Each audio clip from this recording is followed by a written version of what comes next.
출퇴근 단식. 그렇죠. 이재명 대표가 지금 단식 중이긴 한데 국회 본청 앞에 천막이 있죠. 그 안에서 단식을 해요. 근데 오전 10시부터 밤 10시까지만 하고 그 다른 시간은 본청 사무실 안으로 들어간다고 그러죠. 그럼 그래서 이걸 보고 아니면 출퇴근 단식입니까? 이런 얘기가 나오는데요. 사실 요 출퇴근 단식을 하신 분이 과거에도 있었던 걸로 알려지거든요. 그리고 당시에 이 모습을 가지고 지금의 민주당의 지도부 일원께서 좀 비판을 하셨던 때가 있었어요. 그 모습 좀 확인해 보겠습니다. 저는 이리저리 왔다 갔다 하는 출퇴근 단식 처음 봤고요. 좀 뜬금없다는 생각이 좀 들어요. 지금 정기국회 중인데 야당 대표가 단식을 한다. 좀 안 맞는 컨셉 같습니다. 오늘 이재명 대표 10시부터 이 자리가 나와 계신데요. 저는 동조 릴레이 단식 1호 정청래고요. 오늘부터 이재명 대표님의 단식의 원칙이 있습니다. 하루 동조 단식을 하신 분이 옆에서 대입인을 하는 걸로, 이재명 대표 입을 대신하는 걸로. 실제 단식인지 단식 쇼인지도 의문이지만 밤낮으로 유튜브 라이브 방송을 즐기는 이재명 대표의 모습에서 관심 받고 싶어하는 관종의 DNA만 엿보일 뿐입니다. 과거 상대방 인사에 대해 출퇴근 단식이라며 비판했던 민주당 정청래 최고위원은 이재명 대표의 출퇴근 단식을 적극 옹호하면서 자랑스러운 듯 행동하고 있습니다. 내로남불 정당의 지도부답습니다. 정청래 의원이 2019년에 비판했던 게 당시 황교안 당시 대표의 단식이었거든요. 화면 좀 보겠습니다. 이거 오랜만에 다시 보는 모습 같은데요. 2019년 당시 황교안 대표 단식 농성했거든요. 근데 이제 뭐 왔다 갔다 출퇴근 단식 이런 형태였거든요. 이걸 비판을 했었어요. 근데 지금 이재명 대표가 출퇴근 단식 하나 지금 이 소리를 듣고 있는 상황이란 말이에요.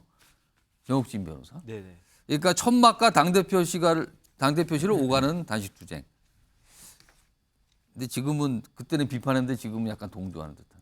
이거 뭡니까 이거? 일단 제가 봤을 때 뭐 출퇴근 단식이 잘못된 건가 저는 뭐 그런 생각은 하는데, 그런데 딱 보니까 다른 점이 있어요. 예. 황교안 대표의 단식과 이재명 대표의 단식은 예. 뭐가 차이가 있냐면 예. 비장함이 있고 없고예요. 아 비장함이요. 네, 제가 봤을 때 이재명 대표의 단식은 별로 비장함이 없고 그거를 스스로 자초했어요. 오. 처음에 딱 보니까 뭐 이렇게 막 농담하고 웃고 그러지 않았습니까? 아 유튜브로도 뭐 생중계도 하고 그랬어요. 그 다음에 뭐 심지어 최강욱 의원인가는 와가지고 앞으로 짜장면 냄새 많이 풍겨드리겠습니다. 이게 밥 굶고 있는 사람한테 할 이야기입니까? 민주당은 다수당이에요. 그것도 압도적인 다수당이에요. 그런데 제 기억에 민주당이 정권 이제 대선에서 패배한 이후에 직후에 뭐 했습니까?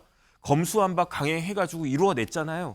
그런데 지금은 민주당이 이재명 대표가 아무것도 할 수 없대요. 그렇기 때문에 단식을 한대요. 그런데 그 사이에 바뀐 거 하나밖에 없어요. 민주당이 뭐 다수당에서 소수당 됐습니까? 예. 아직까지도 그 압도적인 다수당이고 몇몇 무소속 탈당했지만 다 모으면 이전처럼 170석이 넘는 그런 압도적인 다수당인데 예. 바뀐 건 딱 하나예요. 대표만 바뀌었어요. 아. 검수완박할 때하고 지금하고 딱 하나 대표만 바뀌었는데 이 대표가 이끄는 당이 똑같은데도 불구하고 아무것도 할 수 없다. 그럼 결국은 무능하다는 이야기 아니겠습니까? 대표가? 그러면은 자신의 무능과 사법적인 리스크를 덮기 위해서 단식을 예. 하는 거 아니냐. 그러면 그 결과가 어떻게 됩니까? 지금 뭐 하고 있습니까? 국회가? 국감하고 있잖아요. 그럼 국감하고 있으면 전용기 의원이나 이런 분들은 국회 가가지고 예. 막 정부 공격하고 이게 실정이다, 이게 실정이다 이 이야기를 갖다가 해야 되는데 국감 하고 있는지도 모르고 있잖아요. 그러니까 이거는 어떻게 이런 단식이 지지가 될 수 있겠는가. 이슈를 덮어버린다는 거죠 단식 그렇죠. 때문에. 네, 저는 그렇게 생각이 됩니다. 아무튼 뭐 출퇴근 단식 뭐 본청에 들어가면 어떻게 되는 거냐 뭐 별 얘기가 뭐 정치권 안팎에 나와요. 그래서 지금 자 다음 준비된 영상은요 이재명 대표가 등장을 좀 해요. 여러 모습도 있고 하는 얘기도 있는데요. 좀 들어보겠습니다. 어저께 이제 저기 단식하시면서 그 드셨던 뭐 소금하고 소금하고 물만 네, 소금하고 물만 지금 자신. 드시니 그 단식. 이라는 것도 곧 한계가 오겠지. 이거 갖다 놨다고 먹을 건 줄 알고. 네, 그래서 이거 사진 찍어서 보내줬어요. 누구한테? 소금이라고. 유치하게. 국회의원이 그러고 있더라고. 무학대사가 한 말이 틀린 게 아닌데 자기들이 계속 그래왔으면 다른 사람도 그럴 것이라고 당연히 생각해요. 그래서 무학대사 말을 돼지 눈에는 돼지가 보이고 부처는 부처가 보인다고 하는 게 그게 진리죠. 방금 전에 정혁진 변호사가 설명하시면서 이제 국정감사 지금 하고 있는데 뭐 이 설명하셨는데 지금 국정감사 아직 시작 안 됐고요. 지금 정기국회 기간이긴 하지만 국정감사는 내달부터 진행이 된다는 거 참고로 말씀드리겠습니다. 김영주 전 의원님.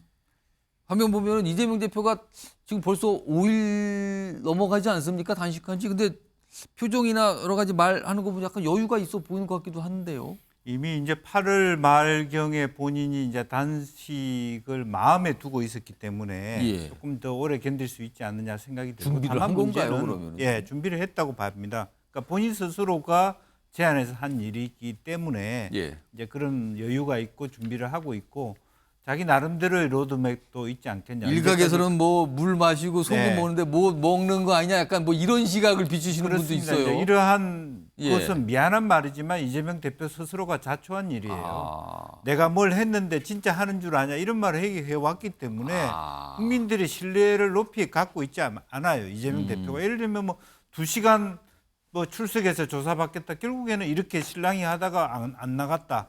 이러면 안 나가려고 처음부터 한 거 아니냐. 이런 의심들이 굉장히 높은 상태이기 때문에 예. 제가 이재명 대표한테 드리고 싶은 얘기도 뭐라도 병도 완전히 오픈했으면 좋겠습니다. 내가 지금 진짜 텀블러죠. 텀블러도 안에 있고 좀 뭘 먹는지 장어 엑기스를 먹는지 뭘 먹는지 알 수가 없다 말이죠. 이제 그런 얘기들이 있을 수 있고 왜냐하면 김성태 전 대표는 24시간 아예 자기 그 캠을 자리에서 설치해서 있었거든요. 예. 뭘 먹는지를 생중계하다. 왜 그렇게 하지 않는지 모르겠고 처음부터 뭐 국회 안에서 함에도 불구하고 경호권 문제 때문에 밖에서 한다 그러면 안으로 들어가야 된다 그러면 아예 처음부터 로텐더 홀에서 24시간 움직이지 않는 그런 단식을 했어야 되지 않느냐. 처음부터 왔다 갔다 멀리 과거에는 황교안 대표는 뭐 청와대 앞에 왔다 갔다 하는 그런 어떤 움직여야 될 명분이 있지만 예. 그 로텐더 안 국회 본청 안에 있는 거하고 밖에 있는 것의 차이가 뭐냐. 국민들이 알 수가 없죠. 예. 이제 그런 면에서 조금 더 뭐 눈에는 뭐가 보인다 이렇게 얘기할 것이 아니라 예. 그런 의혹에 대해서 본인 스스로가 미리 자기 검열을 할 필요 있다. 저는 그렇게 생각해요. 전영기 의원께서 왜 본청하고 천막하고 왔다 갔다 하는 겁니까? 제가 짧게 예. 말씀드리겠습니다.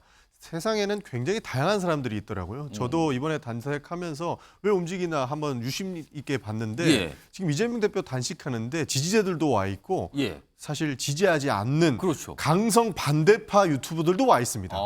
실제로 그분들이 서로에게 소리를 질러기 때문에 예. 실제로 경호원들도 붙어 있어요. 오. 그러니까 국회에서 규정상은 경호권이 발동하지 않는다라고 이야기하지만 그분들이 갑작스럽게 싸움이 일어난다던가 그분들의 분쟁을 최소화하기 위해서 일부는 바리케이트도 쳐 있고요. 예. 이런 줄도 쳐 있고 예. 그분들이 싸우지 못하게끔 방어를 하고 있습니다. 예. 그런 측면에서 심야 시간에 이재명 대표가 바깥에 있을 때 혹시 모를 일이 일어날 수도 있다라는 거예요. 그렇기 때문에 안쪽과 바깥쪽을 왔다 갔다 하는 것들은 어쩔 수 없는 선택이었다는 국회 말이 안에 됩니다. 본청 안에 로비에서 하는 건 어떻습니까? 뭐 로비에서 하는 것도 충분히 의미가 예. 있겠죠. 그러나 바깥에 나와서 이렇게 시민들과 만나뵈서 하는 예. 모든 것을 다 공개하는 정도로 선택한 것 같습니다. 알겠습니다. 전영기 의원께서 사정이 있습니다. 이 설명을 좀 덧붙여 주셨어요. 다음은 마지막 주제가 있는데요. 뭐 그건 키워드보다도 일단 바로 내용으로 좀 들어가 보겠습니다. 두 가지 화면이 준비되어 있는데 첫 번째 화면 좀 보겠습니다. 홍범도 잠수함 개명 논란에 대해서 어떤 판단들을 하고 계십니까? 이 홍범단 명칭에 대해서는 검토가 필요하지 않겠나 이렇게 보고 있습니다. 장관께서도 총리 생각과 마찬가지로 이런 개명이 필요하다 이렇게 보시는 다시 거죠? 말씀드리면 의견을 좀 더 들어보고 해군 입장도 들어보고 해서 필요하다면 바꾸는 방안도 검토하겠다 이렇게 그러면 자, 지금 홍범도 흉상 관련 앞서선 뭐 영상에 잠수함 얘기가 나왔는데 지금 문재인 전 대통령이 또 입장을 냈어요. 최근에 한번 냈는데 또 냈습니다. 그러면서 뭐 이게 이 정도 논란 커졌으면 대통령실이 나서 정리하라, 철회하라. 어떻게 보면 요구 또는 뭐 통첩 뭐 이렇게 같기도 하는데 최근에 이 관련된 입장을 냈는데 또 낸 거예요. 어제. 그러자 오늘 대통령실이 또 입장을 냅니다. 대통령실이 나서지 않는 게 문제가 아니라 전직 대통령이 지나치게 나서는 게 문제다. 이렇게 또 받아쳤습니다. 시간이 한 1분 정도 있는데요. 신성범 전 의원님. 네. 국방부는 아니 그러니까 문재인 전 대통령은 왜 이렇게까지 또 대통령실은 또 왜 이렇게까지 이거 뭐 어떻게 보십니까 지금? 지금 이 문제가 뭐 여러 가지 논란이 있을 수 있어요. 하나의 움직일 수 없는 사실은 문재인 대통령 시대에 홍범도 장군을 너무 과도하게 띄우기에 역작용 측면이 있는 거예요. 그러니까 2021년 8월 달에 카자흐스탄에 있는 유해를 보관할 때 엄청난 행사를 했어요. 그래서 대전 국립천충원에 안장할 때도 뭐 방송사 3사가 생중계도 했고 대통령이 내에도 참석했어요. 근데 그때 보면 다른 독립자들은 한 평인데 홍범도 장군은 8평. 규모가 커졌다 그러죠. 컸고, 그다음에 또 하나는 육군 산악회 명예 졸업장도 주고 어찌 됐건 뭐 이런 측면에 있었단 말이에요. 그러니까 논란이 있었는데도 불구하고 그런 측면이 있으니까 아마 문재인 대통령 입장에서는 이거 내가 지키겠다는 생각을 하는 거 아닌가 싶어요. 이게 얘기가 좀 더 가도 되는 주제인데 시간이 다 됐거든요. 다른 분들 얘기는 다음에 기회가 되면 한 번 더 듣도록 하겠습니다.